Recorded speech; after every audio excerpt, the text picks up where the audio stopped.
Welcome to another episode of Toke Moments. My name is Toke Makinwa. It's been a very, very long time. I can't believe I haven't shot a vlog in so long. I have no excuse, first to start with. Everything just got so busy. This year has been one of the busiest years I've had in a while. And busy is good, right? We're making money and we're chilling and, God is good and everything is just working out the way it's supposed to work out. So I was in SA for the tour and I thought I would be able to even do a vlog in the middle, but SA was really busy but so good. It was really good. From the moment I landed to I left, I literally slept on the plane because I was just going through interviews to different press. I visited an orphanage out there, and then of course the launch happened, which was really, really fabulous. Thank you to everyone who came out. If you're watching this vlog and you were with us in Johannesburg, thank you so much for being a part of Becoming Media Tour. Yay! My skin is gorgeous. I'm so lovely like glass, the surface is very smooth. Are you ready for some good old talking moments? Because we are about to chat up a storm. Today I'm going to be talking about the importance of money in a relationship or marriage. And, when you talk about money, people are always very apprehensive. There's always that notion of, I don't want the guy to think I'm a gold digger. Or, oh, I don't want her to be with me for my money. A lot of people end up in crazy situations because they do not talk enough. And finances is very important. Regardless of who you're dating, the person is rich or poor, we all have different standards and we all have different goals. And everybody individually, you know what you need in a partner and what the partner should bring to the table. So anyone who's sitting there looking at you crazy because you're sort of asking the right questions, you might want to get off that ship because you don't want to end up in a situation where you are almost like, okay, I thought I saw this and this does not quite add up. This was what the person showed me before we got married, and all of a sudden we're married and the money is funny. And when the money is funny, I can tell you the things that go down. You begin to resent that person. You're angry all of the time. You become literally the breadwinner. I'm talking to the ladies right now. And we all know that some people in some homes right now, it's quite rampant. Women are the ones that are picking up every single bill. Women are the ones that are doing everything. It's almost like the guys realize that, oh, you guys want to be empowered, right? And you guys want to work and you guys want to go out and get your own. So therefore, you must do everything. The reason why it's that popular right now is because people shy away from having those conversations. I can help out with maybe groceries at home, or I can help out with doing some certain things, but I'm not going to be the one to buy a generator. I'm not going to be the one to pay school fees. I'm not going to be the one to pay house rents. I'm not going to be the one to buy cars because I think it's a man's job. Forget what you see on the outside. A lot of women are bearing the burden of every single thing. Summertime will come. The man will be looking at you like this. Maybe you have a job.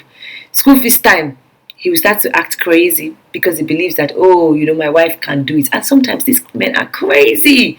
Some men are so wicked that the moment they see that a woman can do it, they now become so lazy.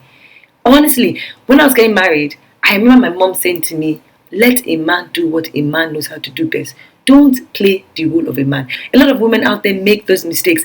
We think that there is a pot of gold that is given to you at the end of the rainbow if you are independent, or if you are the kind of woman that make things happen. You don't need anything from your man. You work.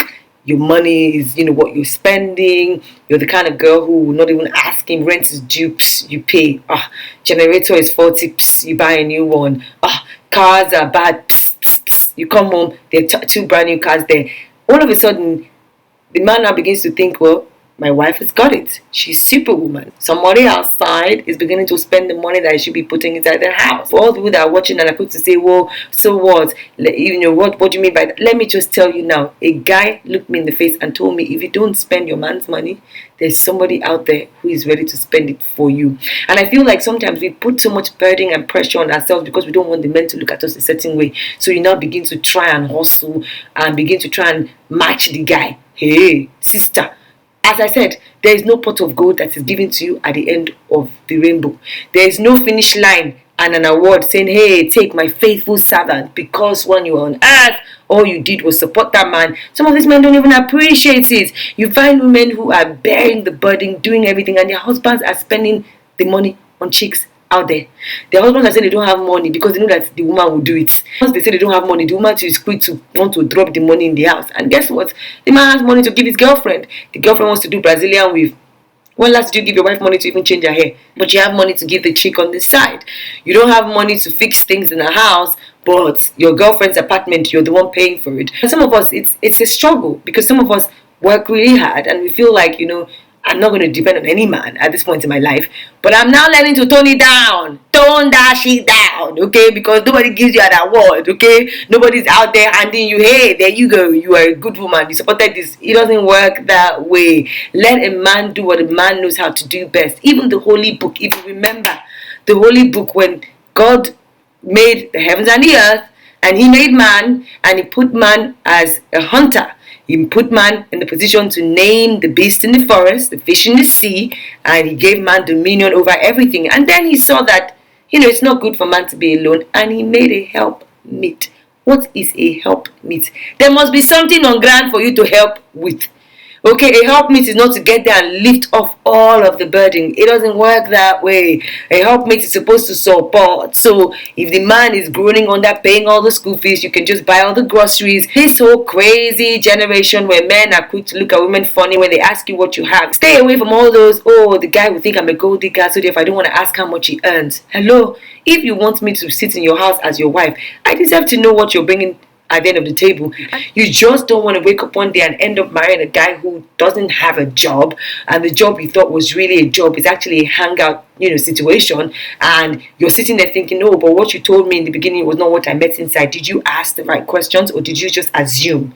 And women assume a lot because we're shy, because we don't want the world to think, that one, he will leave me if I start to put pressure. Isn't it better for him to leave and then you stay by yourself and find somebody else that you can be with? I remember listening to a sermon by Miles Monroe, rest his soul, and he was talking about, exactly this topic. He was talking about women. This whole thing about, the Holy Book saying you have to submit and wives submit your whatever.